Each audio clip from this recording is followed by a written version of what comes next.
Vamos a considerar la lección de esta mañana basada ahí en la carta de Judas. La semana pasada comenzamos a considerar lo que ahí escribe el hermano del Señor, el medio hermano de Jesús. Y Judas explicaba cómo en esos tiempos hombres perversos se habían introducido encubiertamente y estaban pervirtiendo la fe y también la conducta de la iglesia. Judas, hermanos, en esta carta exhorta a los cristianos y de esa misma manera nos exhorta también a nosotros hoy en día a contender ardientemente por la fe que ha sido una vez dada a los santos. Y Judas, en estos versículos que vamos a leer, deja muy en claro también que si alguno no permanece en esa fe, sino que se deja arrastrar por el error o por el libertinaje que se estaba promoviendo, entonces iban a experimentar una horrenda condenación. Y para ello, hermanos, Judas cita tres ejemplos terribles, muy conocidos por todos en aquellos tiempos, por los hermanos y también por nosotros mismos hoy en la actualidad. Pero para entender, hermanos, la aplicación de estos ejemplos, tenemos que observar cómo estos hombres que se habían introducido en la iglesia no se declaraban ni se presentaban como enemigos del cristianismo. No decían, aquí estoy yo, estoy en contra de la iglesia, estoy en contra del cristianismo. No hacían eso, sino que ellos se consideraban más bien como pensadores avanzados. Se habían introducido encubiertamente, estando como parte de la iglesia. Ellos se daban a conocer como hombres con un conocimiento especial, como cristianos de una categoría superior, como si ellos fueran la élite en asuntos espirituales, capaz de discernir cosas que otros no eran capaces. De esa manera, hermanos, ellos se introducían en la iglesia y ellos era que actuaban, era la manera en que influían en los demás. Sin embargo, aquí vemos cómo Judas deja en claro que, aunque hubo algunos a través de la historia que gozaron de ciertos privilegios de parte de Dios, no por eso ellos fueron justificados. Cuando ellos se apartaron, cuando fueron incrédulos, cuando desobedecieron a la palabra de Dios.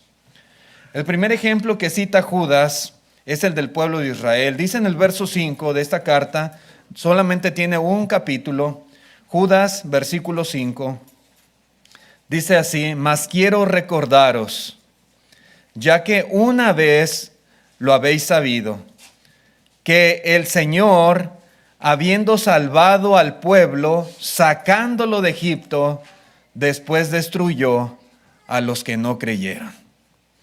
Para ellos era muy conocido, simplemente estaba recordándoles algo que ellos ya sabían, que Dios con mano poderosa había librado al pueblo de Israel de la mano de Faraón, de la esclavitud a la que estaban siendo sometidos en Egipto, y cómo el Señor, hermanos, con mano poderosa, con milagros, con grandes señales, hizo que finalmente Faraón los dejara ir. Pero no solamente eso, no solamente Dios los libró y los sacó, sino que también el Señor los guió a salvo a través del desierto y proveyó para ellos cuidado, protección y todo lo que ellos necesitaban, y los llevó hasta las mismas puertas de la tierra prometida, de la tierra de Canaán, de esa tierra que el Señor había dicho allá a Abraham y a todos sus descendientes que les daría como posesión suya, una tierra fértil donde fluye leche y miel. Y los llevó, y estando ahí, hermanos, ahí en las puertas, en las fronteras con la tierra de Canaán, sucede algo que marca la historia definitivamente. Dios, hermanos, ya les había asegurado que les iba a dar esta tierra, que tomarían posesión de ella, una tierra donde habría ciudades que ellos no edificaron, donde habría viñas que ellos no plantaron, donde habría cisternas que ellos no cavaron, y Dios se las iba a dar. Él lo había prometido. Una y otra vez el Señor les reiteró esta promesa. Sin embargo, hermanos, cuando Josué y Caleb animaron al pueblo a tomar posesión, ya estando ahí en las meras puertas de la ciudad, de la tierra, ellos, hermanos, no creyeron a la palabra de Dios. Ellos se rebelaron contra Dios, contra Moisés, contra Aarón. Ellos fueron rebeldes.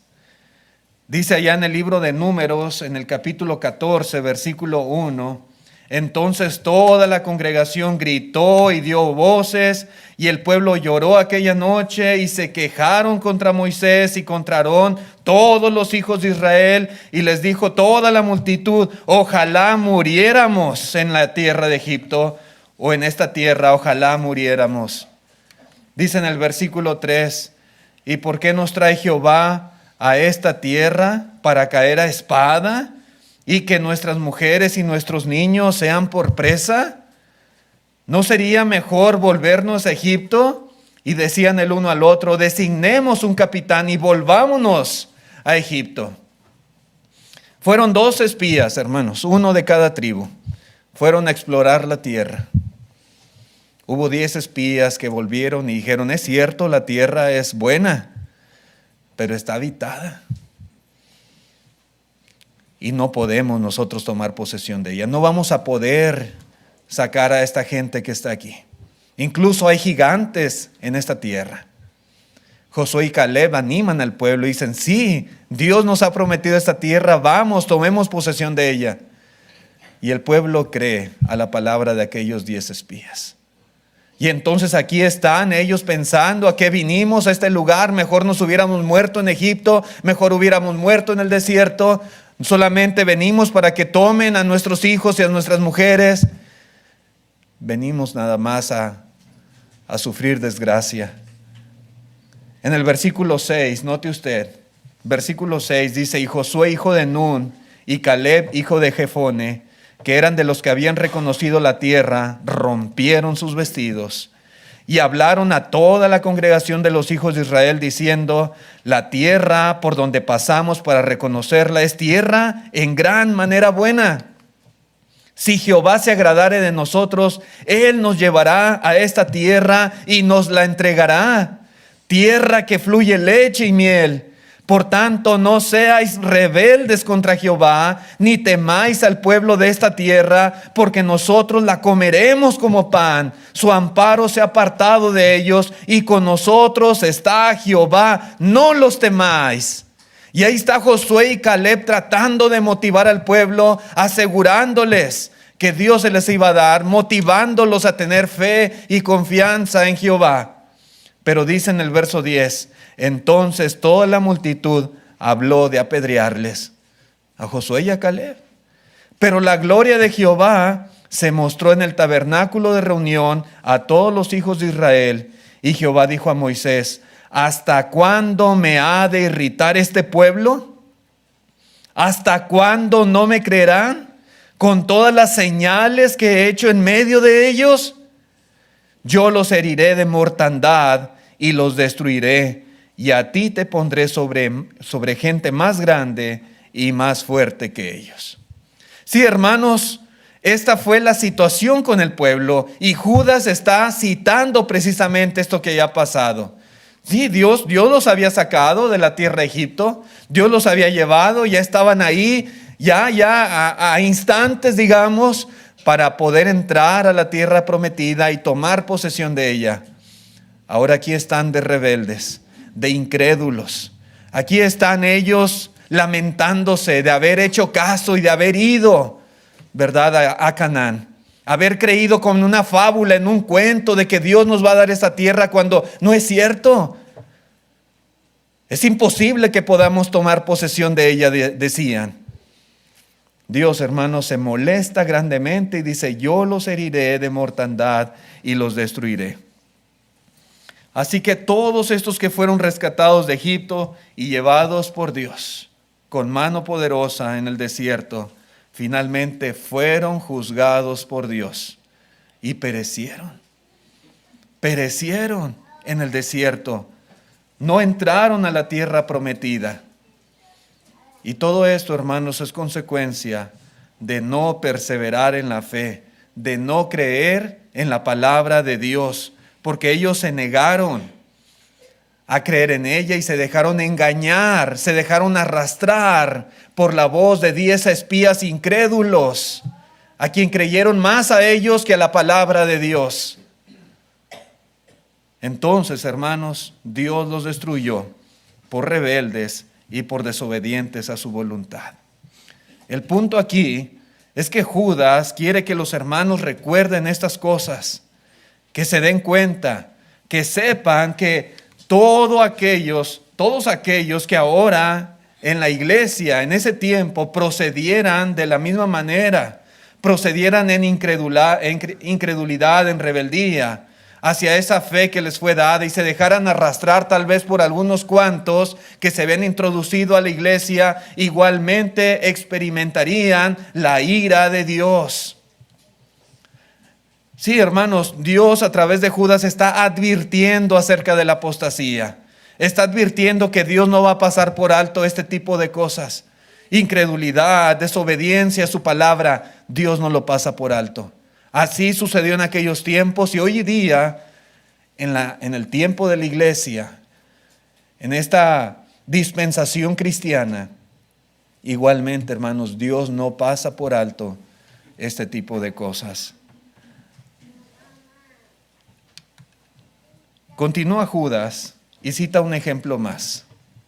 En el verso 6 dice: y a los ángeles que no guardaron su dignidad, sino que abandonaron su propia morada, los ha guardado bajo oscuridad, en prisiones eternas, para el juicio del gran día. ¿Qué vemos aquí también? Vemos aquí ahora el ejemplo de los ángeles. Hubo ángeles, dice aquí Judas claramente, y Pedro también menciona esto mismo, que tuvieron un privilegio muy grande, un privilegio por el cual nosotros en esta vida estamos luchando y esforzándonos. Nosotros queremos llegar al cielo un día, queremos morar con Dios en la gloria, queremos vivir eternamente con Él. Estos ángeles tuvieron, digamos, ese privilegio que nosotros, hermanos, aspiramos tener. Pero desafortunadamente, por lo que vemos aquí, hubo algunos que no aprovecharon esta oportunidad que Dios les dio. La Biblia no da detalles en cuanto al pecado de estos seres celestiales, pero lo cierto es que estos ángeles se rebelaron contra la voluntad de nuestro Dios. De alguna manera se dejaron influir, de alguna manera ellos sufrieron las consecuencias de su desobediencia, de tal manera que dice aquí Judas: el Señor los ha guardado en oscuridad, en prisiones eternas, esperando el día del gran juicio. Dios no los toleró. Dios no pasó por alto su rebelión. Dios no pasó por alto sus pecados. La Nueva Traducción Viviente dice, de este verso 6, dice: y les recuerdo, dice Judas, de los ángeles que no se mantuvieron dentro de los límites de autoridad que Dios les puso, sino que abandonaron el lugar al que pertenecían. Dios los ha tenido firmemente encadenados en prisiones de oscuridad, en espera del gran día del juicio. Bueno, Judas nuevamente, hermanos, ahora nos está diciendo que si Dios actuó así con los ángeles, estos ángeles rebeldes, de la misma manera actuará hoy en día con todos aquellos que se rebelen y promuevan la rebeldía hacia Dios y hacia la fe. Lo mismo, hermanos, que ha sucedido en tiempos pasados, es lo mismo que va a suceder. Es decir, el juicio, la ira, el castigo, la condenación para quienes de alguna manera sean rebeldes a la fe y promuevan esta rebeldía o promuevan el libertinaje, pasando por alto a la voluntad de Dios nuestro Señor. Otro ejemplo que cita Judas también, ahora en el versículo 7, es el pecado de Sodoma y de Gomorra. Dice en el verso 7, como Sodoma y Gomorra y las ciudades vecinas, las cuales de la misma manera que aquellos, note usted, de la misma manera que aquellos, habiendo fornicado e ido en pos de vicios contra naturaleza, fueron puestas como ejemplo, sufriendo el castigo del fuego eterno. Esto, hermanos, que cita Judas, también era muy conocido por todos ellos. El pecado de Sodoma y Gomorra y de las ciudades vecinas es uno de los relatos más terribles que nosotros encontramos en la Biblia, en la palabra de Dios. La historia nos dice que a Lot le habían llegado 2 visitantes, 2 ángeles enviados por Dios para darle un mensaje. Dios había determinado destruir esas ciudades por sus pecados. Y estos ángeles llegan a la ciudad y ante la insistencia de Lot podemos ver cómo entraron a su casa y se hospedaron con él. Pero dice la Escritura que cuando estaban allí esos 2 varones de Dios, todos los hombres allí en Sodoma rodearon la casa de Lot y tocaban y decían a Lot: sácalos para que los conozcamos. Y esta expresión, hermanos, es una expresión muy terrible. Dice ahí en Génesis 19, versículo 5, dice: y llamaron a Lot y le dijeron: ¿dónde están los varones que vinieron a ti esta noche? Sácalos para que los conozcamos. Entonces Lot salió a ellos a la puerta y cerró la puerta tras sí y dijo: os ruego, hermanos míos, que no hagáis tal maldad. Sácalos para que los conozcamos. Es una expresión que no es simplemente para conocerlos en el sentido de preséntanoslos. Queremos saber quiénes son estos hombres. Conocer, hermanos, es una expresión que usa la Biblia, es un eufemismo. Esta palabra, hermanos, conocer, ¿verdad?, es un eufemismo propio de la Biblia para referirse a las relaciones sexuales. Un eufemismo es una palabra o es una expresión suave que se utiliza para sustituir otra expresión que puede ser más dura o puede ser más ofensiva o puede ser también incluso desagradable. Entonces aquí dice: sácalos para que los conozcamos. Allá en Génesis, la Biblia dice que conoció Adán a su mujer, a Eva, la cual concibió y dio a luz a Caín. Cuando dice conoció Adán a su mujer, es exactamente la misma expresión. Conocer. Se refiere a ese eufemismo, ¿verdad?, que hace referencia a la relación sexual. Lo que todos estos hombres en Sodoma, hermanos, que estaban ahí a las afueras de la casa de Lot, diciendo: saca a estos hombres para que los conozcamos, lo que ellos se proponían era tener relaciones homosexuales con estos hombres que había hospedado Lot. Y bien, como dijo Lot, hermanos, esto era una gran maldad. No hagáis esta gran maldad. Era algo terrible. Dice Judas que esto es un vicio contra la naturaleza.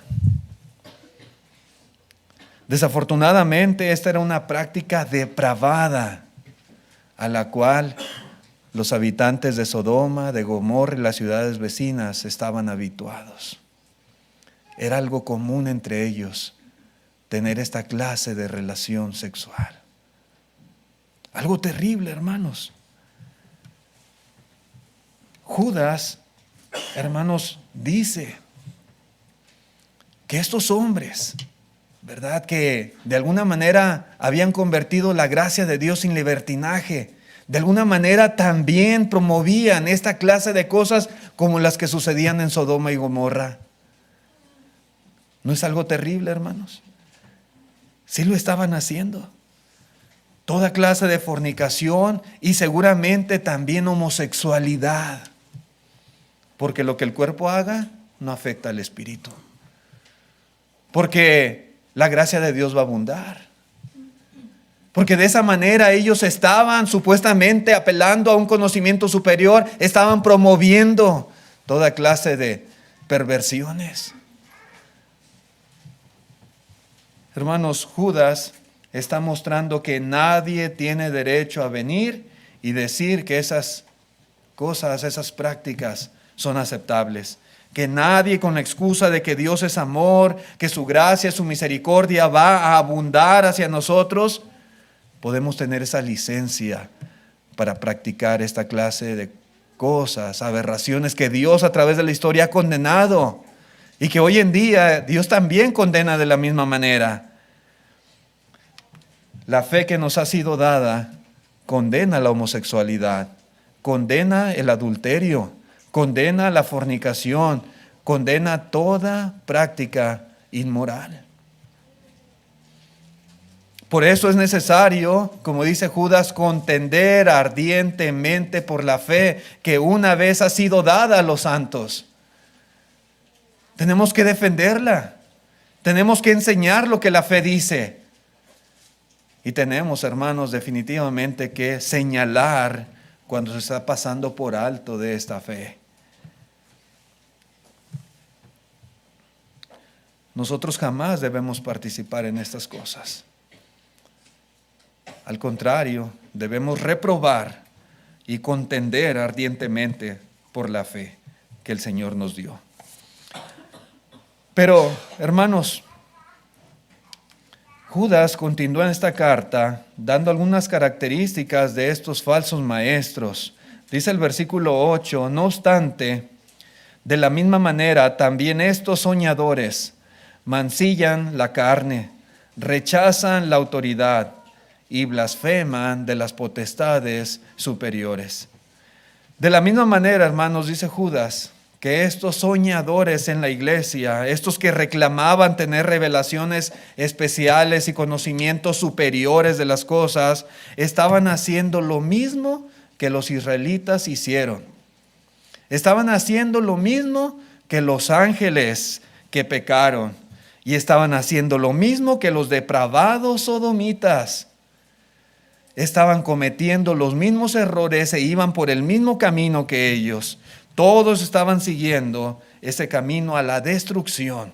La misma condenación que sucedió con ellos era lo mismo que les esperaba de la misma manera. Y estos hombres, dice aquí la Escritura, que mancillaban la carne.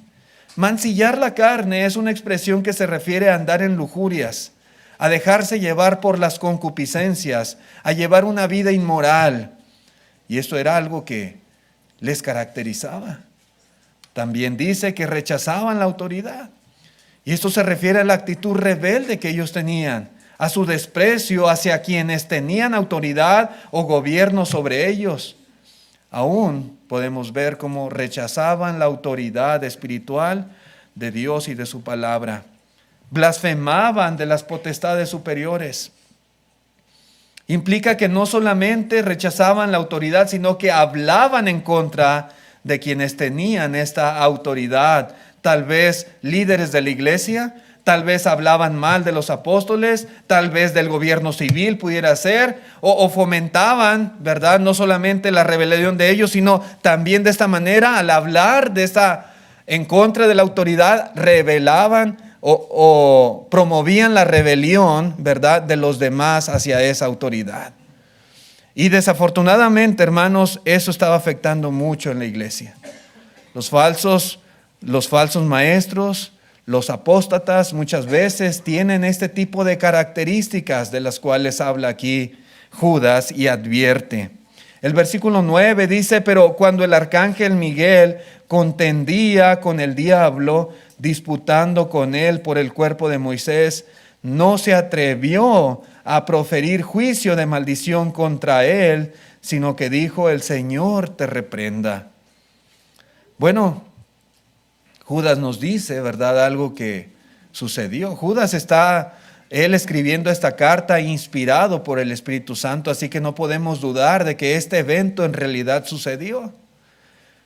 Cuando muere Moisés, dice aquí que Satanás y el arcángel Miguel contendían por el cuerpo de Moisés. No encontramos en otro escrito de la Biblia, ¿verdad?, referencia a esto, pero aquí Judas lo está declarando. Entonces, hermanos, el punto es que estos falsos hermanos se tomaban atribuciones que ni siquiera el arcángel Miguel se tomó. Ni siquiera Miguel contra el mismísimo Satanás se tomó estas atribuciones, siendo que Miguel era muchísimo mayor en fuerza y en poder a estos hombres que eran perversos y que estaban en la iglesia. Judas, hermanos, relata este acontecimiento entre Satanás y Miguel, pero el arcángel, con toda la autoridad que tenía, no se atrevió a proferir juicio contra Satanás, sino que le dejó el juicio a Dios y dijo: el Señor te reprenda. Pero estos hombres blasfemaban contra las autoridades superiores. Blasfemaban, hermanos, contra quienes tenían autoridad. Blasfemaban aún contra la palabra de Dios, con lo que ellos promovían y hacían. En el verso 10 dice: pero estos blasfeman de cuantas cosas no conocen, y en las que por naturaleza conocen, se corrompen como animales irracionales. Así actuaban estos hombres, en ese ego que ellos tenían, en ese orgullo, dándoselas de muy eruditos, de hombres con un conocimiento superior, creyéndose, ¿verdad?, como alguien que era capaz de discernir espiritualmente las cosas que otros no eran capaces. En ese ego que ellos mostraban, esos hombres parloteaban de manera tal que menospreciaban las cosas que, dice aquí, ni siquiera entendían o conocían. No conocían. ¿Y por qué no las conocían? Porque estaban cegados en realidad. Porque Satanás había cegado su entendimiento, su corazón. Ellos blasfemaban hablando irrespetuosamente de cuestiones que ignoraban. Eran arrogantes intelectuales, pero a la vez eran ignorantes espirituales, porque estaban completamente cegados por el príncipe de este mundo, por Satanás. Estos hombres eran expertos solamente en seguir sus instintos naturales, eran expertos en la satisfacción de sus apetitos sensuales. Y dice Judas, eran como animales irracionales. Ahorita Chuy hablaba, ¿verdad?, de la diferencia entre el instinto y muchas veces también lo que como seres humanos nosotros experimentamos, esa necesidad a veces que hay en el ser humano. Pero estos hombres actuaban como animales, simplemente se dejaban llevar por instintos. ¿Qué debemos aprender, hermanos, de esto que nos dice aquí Judas? Algo muy claro es que no podemos dejarnos llevar simplemente por deseos, por sentimientos, por instintos o incluso por sueños. Si alguna cosa de estas nos conduce, nos está llevando fuera de los límites de la palabra de nuestro Dios, fuera de los límites de la fe que nos ha sido dada, entonces debemos de rechazar estas cosas.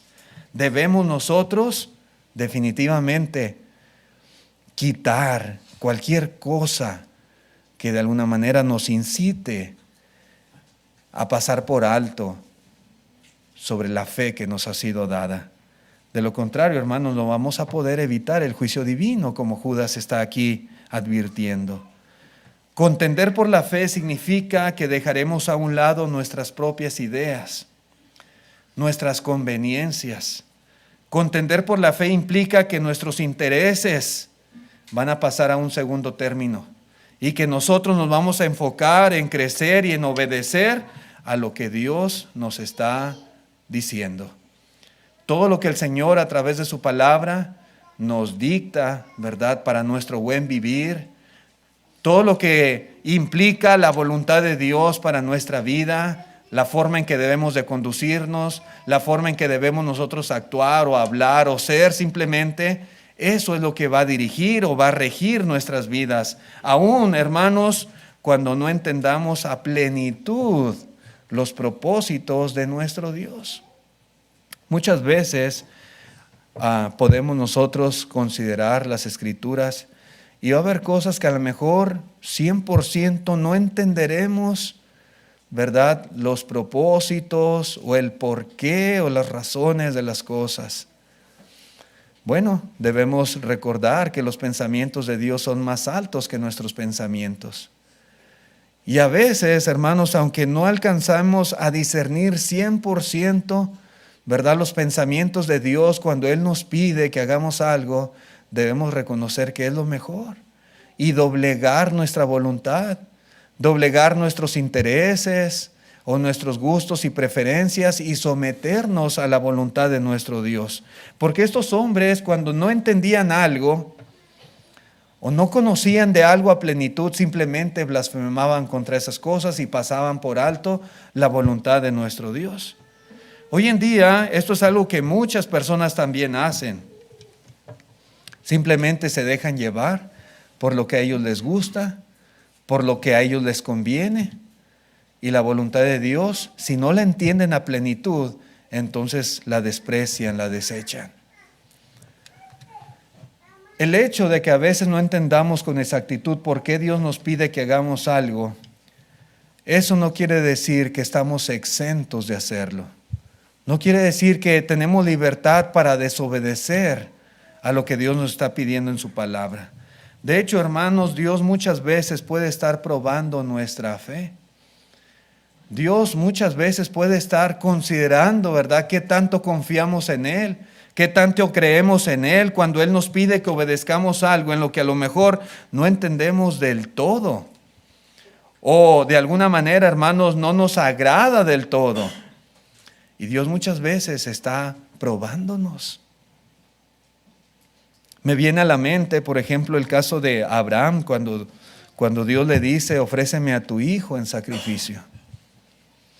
Abraham entendió perfectamente lo que Dios le estaba pidiendo, sabía lo que tenía que hacer. Pero yo creo que Abraham no entendía del todo los propósitos de Dios cuando le ordenó hacer esto.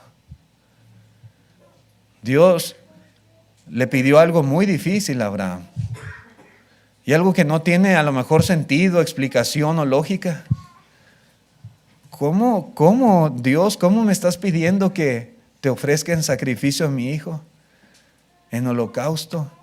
¿Cómo yo voy a ser capaz de sacrificar, de matar a mi propio hijo para ofrecértelo a ti? Probablemente, hermanos, Abraham no entendía a plenitud la razón del por qué Dios le estaba pidiendo esto. Lo cierto es que Abraham, hermanos, fue y tal como Dios se lo había pedido, él fue a cumplir la voluntad de Dios. Y ya cuando estaba a punto de degollar al muchacho, dice la Escritura que un ángel le dijo, no lo hagas, no lo hagas. Dios estaba probando la fe de Abraham. A veces, hermanos, vemos en la Biblia cómo Jesús ordenó el bautismo como una condición de perdón. ¿Qué es el bautismo? El bautismo es ser sepultado en agua, ser sumergido en agua. Y el Señor lo dijo claramente, el que creyere y fuere bautizado será salvo, mas el que no creyere será condenado. Y la Biblia es clara en cuanto a esto. Vemos a los apóstoles enseñando a las personas esto precisamente. Arrepentíos y bautícese, dice Pedro, cada uno de vosotros en el nombre de Jesucristo para el perdón de los pecados. Y vemos los casos de conversión en el libro de los Hechos y vemos cómo aquellas personas que oían el Evangelio y creían, eran receptivos a este mensaje. Todos, ¿verdad?, eran bautizados, tal como Cristo lo ordenó. Y es clara la enseñanza en la Escritura en cuanto al tema del bautismo. Pero desafortunadamente, muchas personas dicen que el bautismo no tiene sentido.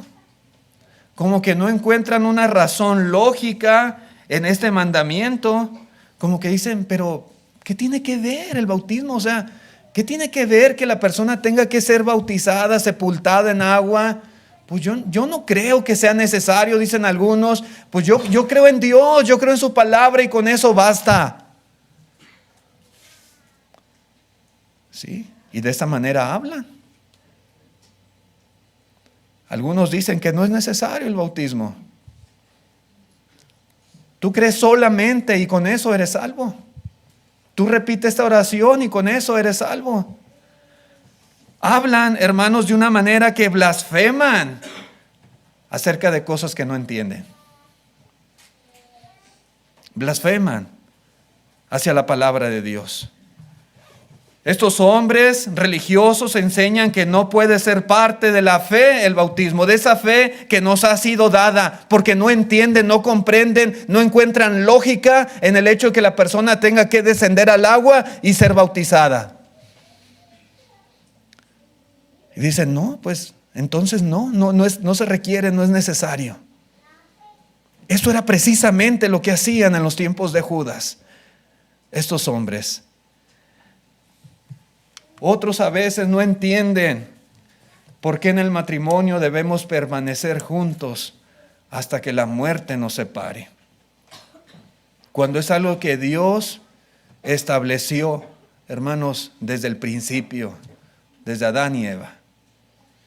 Ese es el principio fundamental del matrimonio. Cuando dos personas se unen, se casan, es porque han decidido vivir juntos como marido y mujer todos los días de su vida, hasta que la muerte los separe.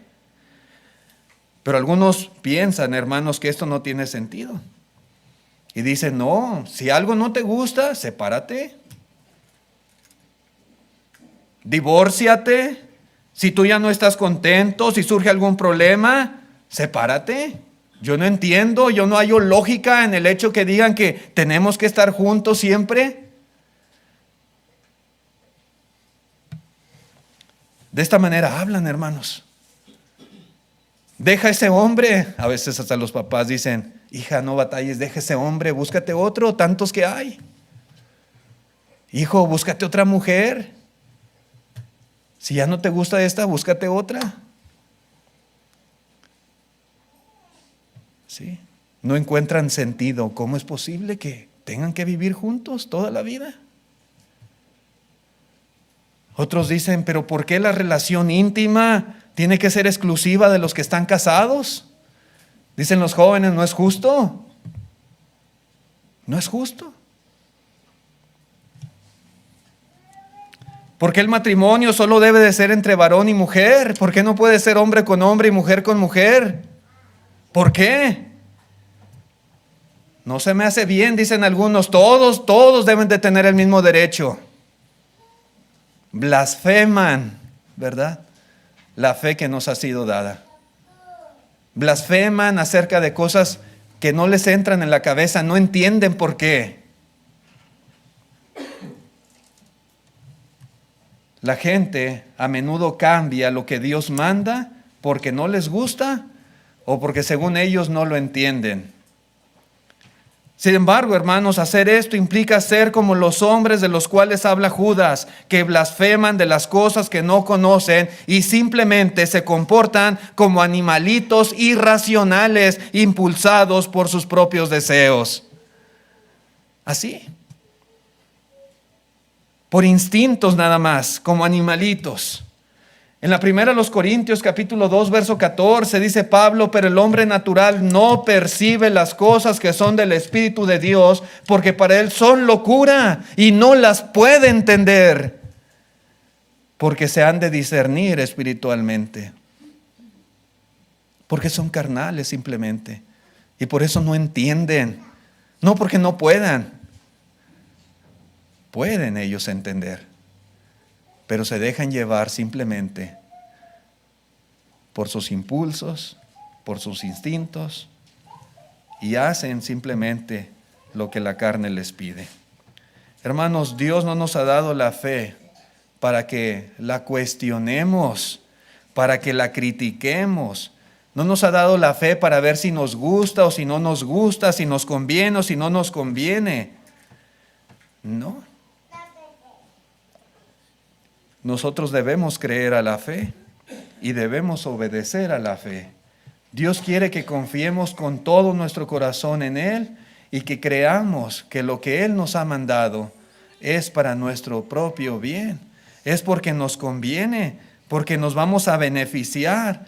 Dios nos protege, Dios nos salva a través de sus mandamientos.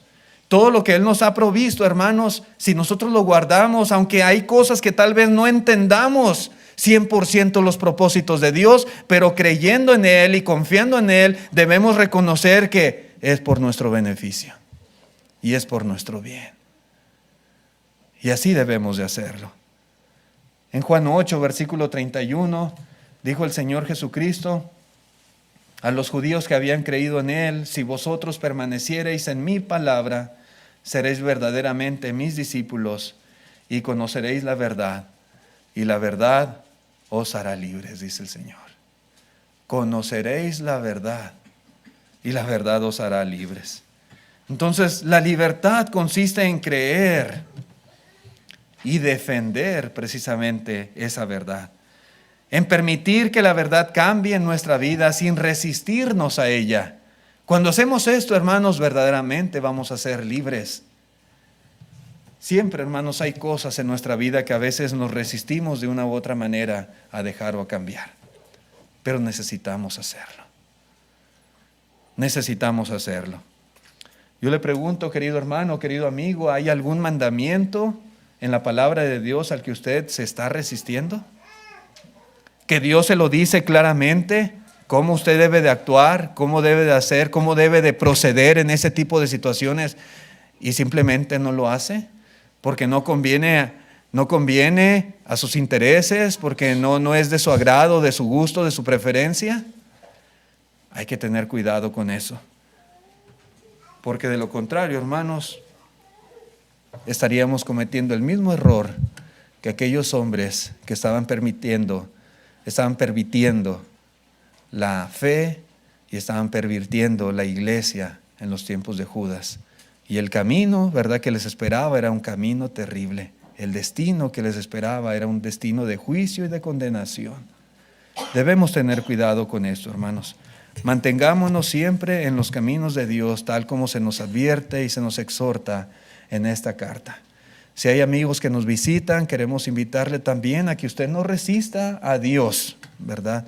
No resista al plan que Dios ha establecido para salvación del ser humano.